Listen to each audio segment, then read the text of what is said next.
Assalamualaikum warahmatullahi wabarakatuh. Apa kabarnya teman-teman? Balik lagi di channel Kajian Online. Update terbaru, rapat terbaru dari para anggota Dewan kita terkait pengesahan RUU Perampasan Aset baru saja selesai. Tadi malam teman-teman, Balik DPR baru saja melakukan rapat bersama untuk membahas RUU Perampasan Aset. Dan Alhamdulillah teman-teman sudah diketok palu bahwa RUU Perampasan Aset masuk program ini, Prolegnas Prioritas 2025. Apa sih kalau misalnya yang belum tahu Prolegnas Prioritas 2025 itu?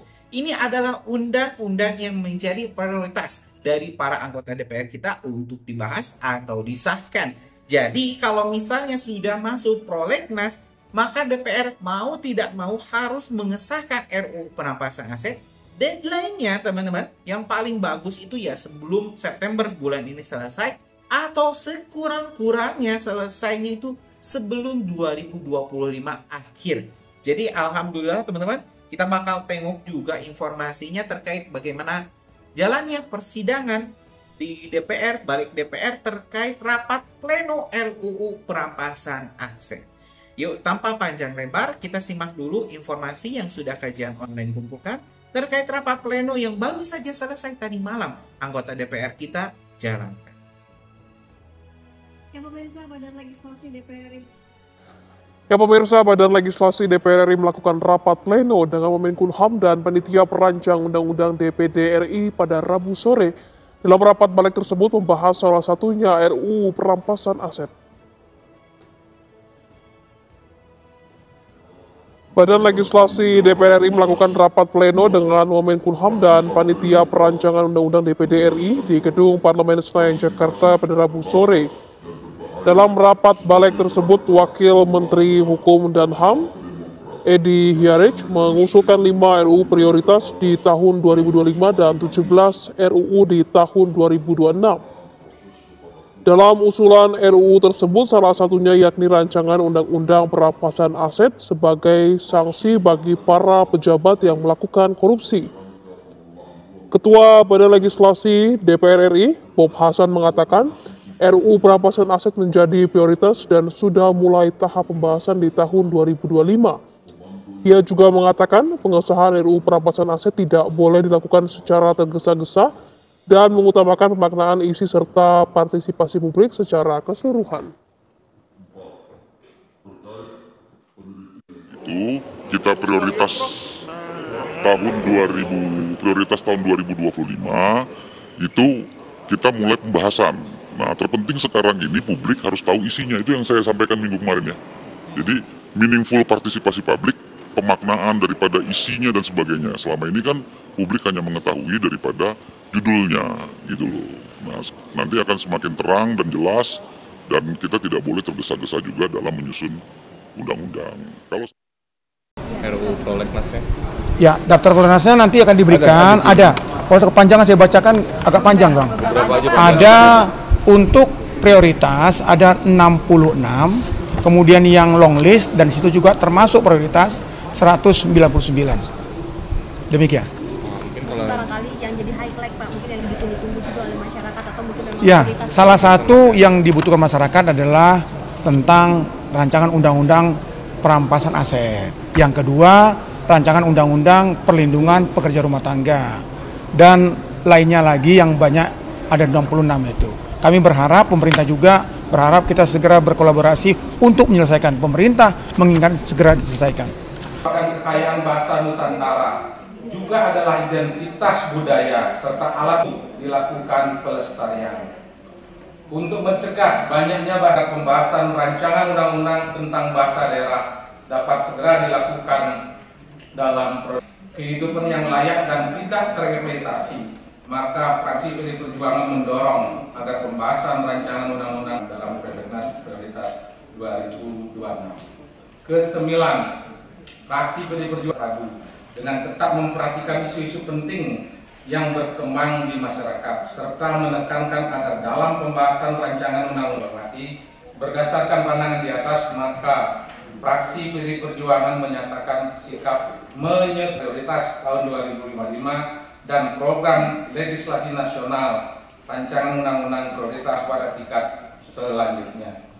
Demikian pendapat fraksi PDI Perjuangan atas kesempatan dan perhatiannya. Warahmatullahi wabarakatuh. Om Santi Santi Santi. Mereka. Ya, silakan Pak. Diatur Pak.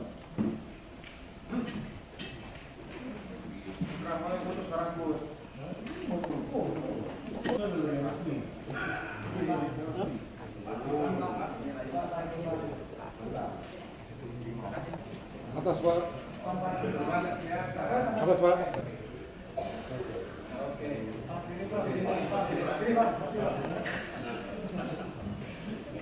Selanjutnya kami persilakan dari fraksi Partai Golkar. 25 dan Prolegnas RUU Prioritas tahun 2026 dibacakan oleh Riko Menoza ZP 86 daerah pemilihan 61. Yang terhormat pimpinan Badan Legislasi, pimpinan anggota panitia perancang RUU DPD RI, yang terhormat Menteri Hukum, dalam keadaan sehat lahir dan batin.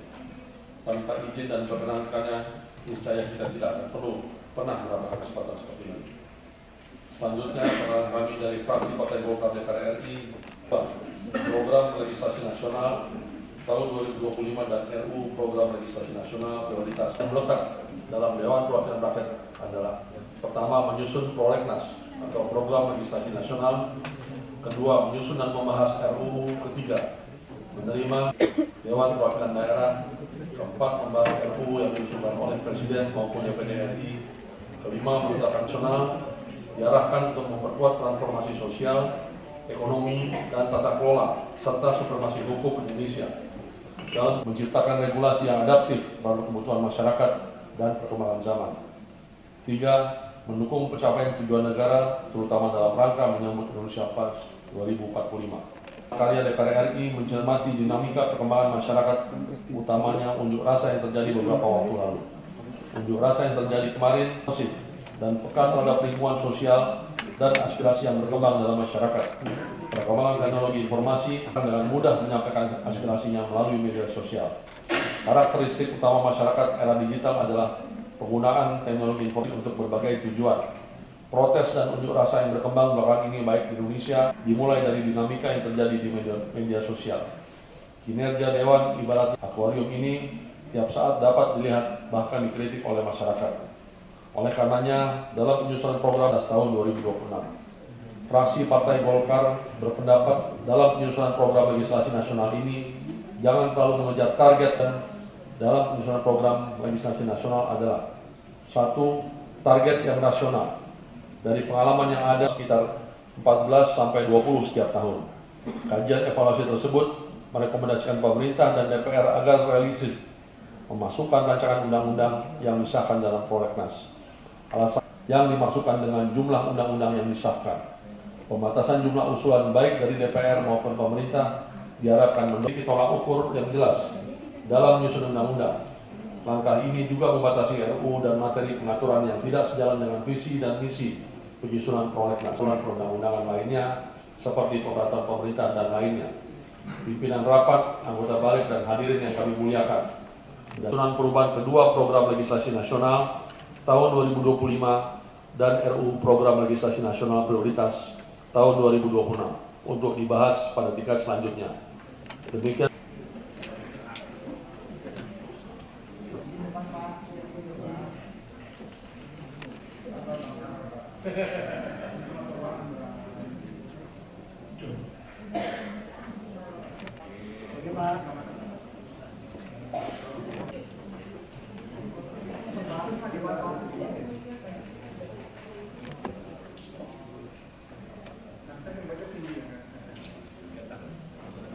Intinya pada sore hari ini kita bersyukur kepada Tuhan Yang Maha Kuasa karena kita telah menyelesaikan satu tahapan dalam rangka program legislasi nasional untuk 2025 dan 2026. Dan kami dengan Menteri Hukum yang diwakili oleh Bapak Wamen dan juga dengan DPD ini. DPD Sebelahnya Bapak. Ya, RI telah menyelesaikan. Syukur alhamdulillah semua berjalan lancar dan sukses. Dan kami berharap apa yang setelah kami lakukan itu, apa yang kami sudah buat dan kami sepakati dapat dilaksanakan tahun 2026. Demikian dari saya. Mungkin diperjelas Bang, daftar RUU Prolegnasnya. Ya, daftar prolegnasnya nanti akan diberikan. Ada. Kalau kepanjangan saya bacakan agak panjang, Bang. Ada untuk prioritas ada 66, kemudian yang long list dan situ juga termasuk prioritas 199. Demikian. Barangkali yang jadi highlight Pak, mungkin yang ditunggu-tunggu juga oleh masyarakat atau mungkin memang Ya, prioritas. salah satu yang dibutuhkan masyarakat adalah tentang rancangan undang-undang perampasan aset. Yang kedua, rancangan undang-undang perlindungan pekerja rumah tangga. Dan lainnya lagi yang banyak, ada 66 itu. Kami berharap, pemerintah juga berharap kita segera berkolaborasi untuk menyelesaikan. Pemerintah menginginkan segera diselesaikan. Pak, penegasan berarti untuk RUU perampasan aset itu menjadi prolegnas di 2026 atau 2025? 2025 dan 2026. Kalau tidak selesai 2025, dilanjutkan 2026. Demikian juga undang-undang yang lain. Cukup Pak. Udah cukup.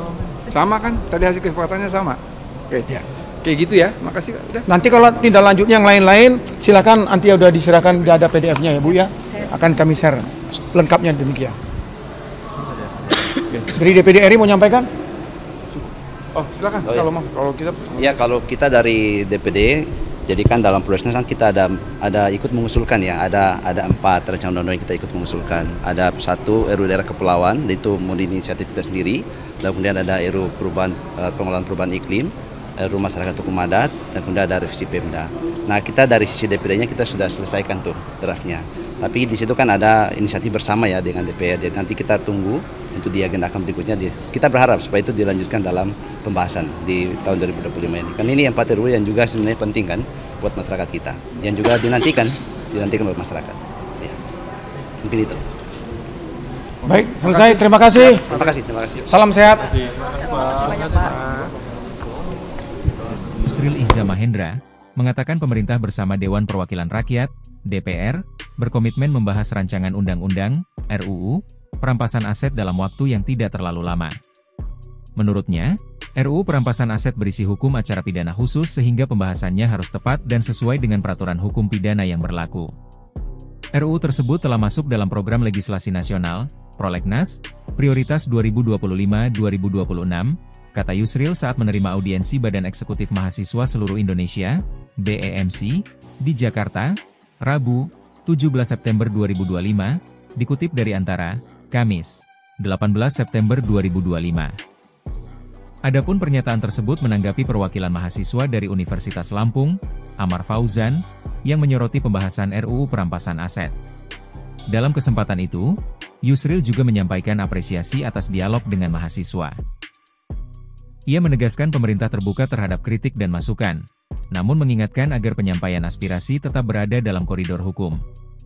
Para pengunjuk rasa berhak mendapat perlindungan, tetapi setiap tindakan yang melanggar hukum tetap akan diproses sesuai aturan, tuturnya. Terkait BEMC yang menanyakan terkait penahanan rekan mahasiswa di Polda Metro Jaya, Yusril menyatakan akan berkoordinasi dengan pihak kepolisian dan memastikan seluruh tahanan diperlakukan dengan baik. Lebih lanjut, dirinya berharap pertemuan yang telah berlangsung dapat memperkuat komunikasi konstruktif antara pemerintah dan kalangan mahasiswa. Dia menekankan bahwa semua pandangan yang disampaikan akan dicatat dan dipelajari sebagai bahan penting dalam merumuskan kebijakan. Ia juga berpesan kepada mahasiswa agar terus memperluas wawasan sebagai aktivis dan calon pemimpin bangsa. Apapun bidang ilmu yang kalian geluti, ikuti perkembangan sosial dan politik. Bacalah buku, ikuti berita, terlibat dalam diskusi, dan peroleh wawasan untuk mengupas setiap persoalan, ujarnya. Dalam pertemuan tersebut, Koordinator Pusat BEMC, Muzzamil Ihsan dari Universitas Sumatera Utara, menyampaikan audiensi tersebut penting agar keresahan masyarakat dapat didengar langsung oleh pemerintah. Kami berkumpul untuk menyampaikan poin-poin diskusi secara langsung. Banyak permasalahan yang membuat masyarakat resah, mendapat solusi, dan harus segera diselesaikan, ujar Muzzamil. BEMC menyoroti beberapa isu dengan tuntutan jangka pendek, menengah, dan panjang. Untuk jangka pendek, mahasiswa meminta pembebasan rekan mereka yang masih ditahan akibat demonstrasi serta penghentian tindakan represif aparat di lapangan. Untuk jangka menengah dan panjang, mereka menuntut evaluasi menyeluruh terhadap kabinet pemerintahan. Pertemuan turut dihadiri staf khusus Menko Kumham IMIPAS Bidang Politik dan Kemasyarakatan Randi Bagashuda, staf khusus Menko Kumham IMIPAS Bidang Komunikasi dan Media Iqbal Fadil. Ya teman-teman, barusan kita telah tengok ini rapat pleno. Kita juga sudah tampilkan keterangan terbaru para anggota dewan kita terkait perampasan aset. Kita sekali lagi dukung, kita sekali lagi doakan RUU perampasan aset ini bisa selesai sesuai dengan target dari para anggota dewan kita, yaitu September 2025, dan paling akhir di akhir tahun 2025 RUU ini bisa diselesaikan. Jadi nanti kalau misalnya teman-teman lihat ada berita korupsi, kita bakal tengok harta kekayaan pejabat tersebut berapa. Kalau misalnya gajinya cuma 20-50 juta per bulan, sedangkan ke asetnya bisa sampai 10 triliun, kan itu bisa disita oleh negara dan uangnya mudah-mudahan bisa kembali lagi untuk mensejahterakan rakyat Indonesia. Gimana teman-teman? Setuju nggak sih RUU ini segera disahkan? Tulis pendapat kalian di kolom komentar, kita bakal diskusikan. Oke, makasih teman-teman. Assalamualaikum warahmatullahi wabarakatuh.